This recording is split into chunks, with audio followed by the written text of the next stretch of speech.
Hello student, कैसे आप लोग? उम्मीद करता आप लोग ठीक हो गए। आपका मेरे यूट्यूब चैनल संजीव ज्ञान गुरुकुल पर स्वागत है। आज मैं आपको क्लास 9 का गणित में बहुपद चैप्टर का प्रश्न नंबर 2.4 का प्रश्न 10 का भाग 1 और 2 सोल्व करके समझाऊंगा। इस क्वेश्चन को मैं आपको बहुत ही आसानी में स्टेप बाय स्टेप समझाऊंगा, ताकि आप सभी स्टूडेंट इस प्रश्न को अच्छी प्रकार से समझ पाए जाए। ठीक है, और यदि आप वीडियो आपको पसंद आए तो प्लीज मैं वीडियो को लाइक शेयर कर दीजिएगा, और यदि आप वीडियो पर नए हैं तो सब्सक्राइब बटन प्रेस कर बेल आइकन प्रेस कर ऑल पर क्लिक कर दीजिएगा, ताकि हमारी हर पहले आने वाली वीडियो का नोटिफिकेशन आपको समय समय पर मिलती रहे। ठीक है, अब प्रश्न 10 सॉल्व करने से पहले मैं आपको एक बात कह दूं कि इस वीडियो को पूरा अंत तक देखिएगा, बीच में कभी स्किप मत कीजिएगा, नहीं तो आपको वीडियो में प्रश्न का हल अच्छी प्रकार से समझ में नहीं आएगा। ठीक है, तो देखिए प्रश्न 10 क्या कह रहा है, निम्नलिखित में से प्रत्येक का गुणनखंड कीजिए। ठीक है, बोला गया है इन दोनों भाग का गुणनखंड कीजिए। ठीक है, तो देखिए इसका गुणनखंड आप कैसे करिएगा। देखिए ए आपका देखिए 27y³ प्लस 125z³ एक किस आपका सर्व समीकरण में a³ प्लस b³ के सर्व समीकरण में है। ठीक है, तो इसका फॉर्मूला क्या होता है? देखिए सबसे पहले हम लिख देते हैं हल। ठीक है, और भाग 1 को उतार लेते।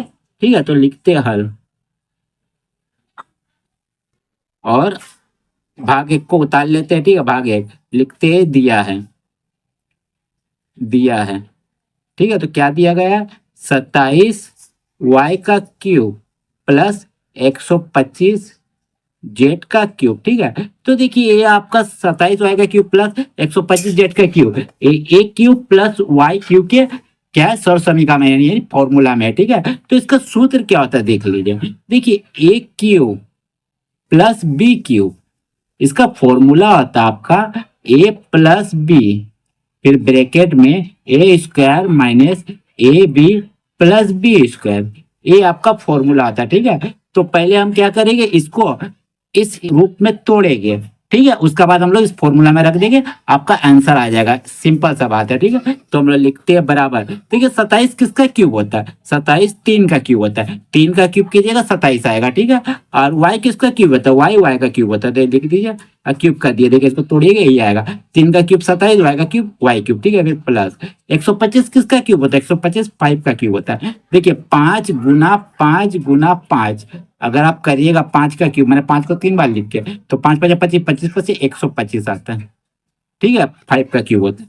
और जेड किसका क्यूब होता है? जेड का क्यूब होता है, तो ये लिख दीजिए 5z का क्यूब। ठीक है, चलिए ये हो गया आपका, ए हो गया 3y ए का मान और 5z बी का मान। ठीक है, तो देखिए a³ प्लस b³ है। ठीक है, तो हम लोग इस फॉर्मूला में रख देंगे पहले a प्लस बी, तो लिखेंगे a प्लस बी यानी a यानी 3y, फिर प्लस b यानी 5z। ठीक है, a का मान है b का मान है, और फिर क्या है? a² minus ab plus b² है। ठीक है, तो चलिए हम लोग लिखते हैं, तो a² यानी 3y का स्क्वायर, 3y का स्क्वायर। ठीक है, फिर आपका माइनस है, माइनस दीजिए, ए बी सटा यानी गुना में, तो a का मान कितना है? 3y, फिर गुना b का मान कितना? 5z, फिर आपका प्लस है, प्लस लिख दीजिए। देखिए फिर b³ यानी 5z का क्यूब, 5z का क्यूब। चलिए और ब्रैकेट बंद कीजिए। ठीक है, और इधर भी आपका एक ब्रैकेट और बंद कीजिए और एल दीजिए। ठीक है, बड़ा मिडिल ब्रैकेट। ठीक है, चलिए अब देखिए यहाँ लिखिएगा 3y प्लस 5z। ठीक है, अब इसको सॉल्व कीजिए, तो दीजिए आपका ब्रैकेट। ठीक है, 3 का स्क्वायर कीजिएगा तो आपका 9 आएगा, 3 या 9, और y का स्क्वायर कीजिएगा y का स्क्वायर। 3 को 2 बार लिख के गुना करना है। ठीक है, 3 का स्क्वायर कीजिएगा, 3 गुना 3 यानी 9, y का स्क्वायर y स्क्वायर, फिर माइनस दीजिए। ठीक है, 5 3 15 और yz। ठीक है, फिर प्लस दीजिए। 5 का स्क्वायर क्यूब कीजिए, कितना आता है? देखिए ये 5 का स्क्वायर हो गया। ठीक है, सॉरी स्क्वायर फॉर्मूला में देखिए। ठीक है, तो 5 का स्क्वायर कीजिए, कितना आएगा? देखिए 5 का स्क्वायर कीजिए तो 5 5 25। ठीक है, 25 आ रहा है, तो ये आपका 25 यहाँ लिख दीजिए, और जेड का स्क्वायर कीजिएगा z²। ठीक है, ये आपका हो गया।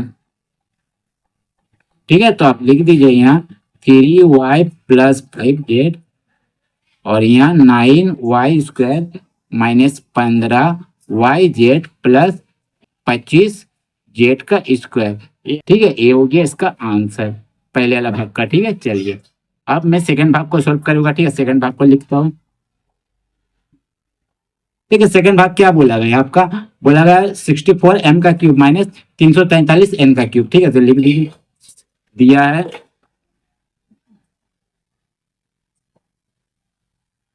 64m का क्यूब माइनस 343n का क्यूब। ठीक है, चलिए अब देखिए ये आपका a³ माइनस b³ के फॉर्मूला में, ठीक है। तो देखिए इसका फॉर्मूला क्या था, मैं यहाँ लिख देता हूँ। देखिए ए क्यूब माइनस बी क्यूब, ये माइनस है बीच में, ठीक है, इसलिए माइनस का क्यूब लगेगा। तो इसका फॉर्मूला होता है ए माइनस बी, फिर होता है ए स्क्वायर माइनस ए बी, यहाँ प्लस होता है, ठीक है, फिर प्लस बी का स्क्वायर, ये इसका फॉर्मूला होता है, ठीक है।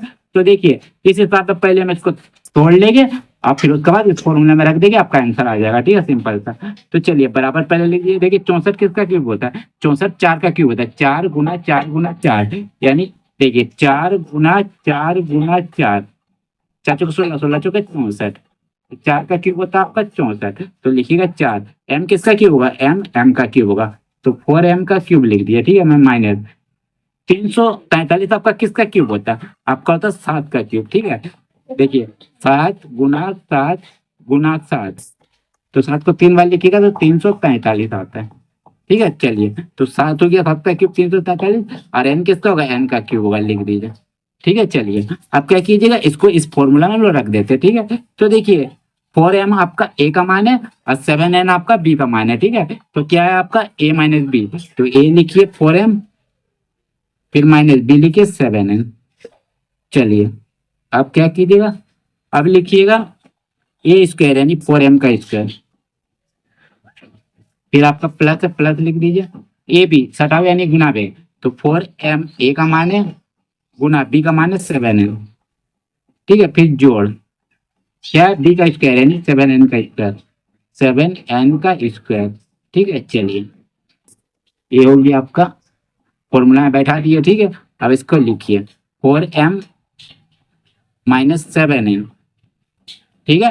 अब देखिए 4 का स्क्वायर कीजिएगा तो कितना आता है, देखिए 4 चौके 16, 4 को 2 बार लिखना है, ठीक है। m का स्क्वायर m स्क्वायर, ठीक है। चलिए प्लस लिख दीजिए, 7 चौके 28 mn, ठीक है, फिर प्लस लिख दिया।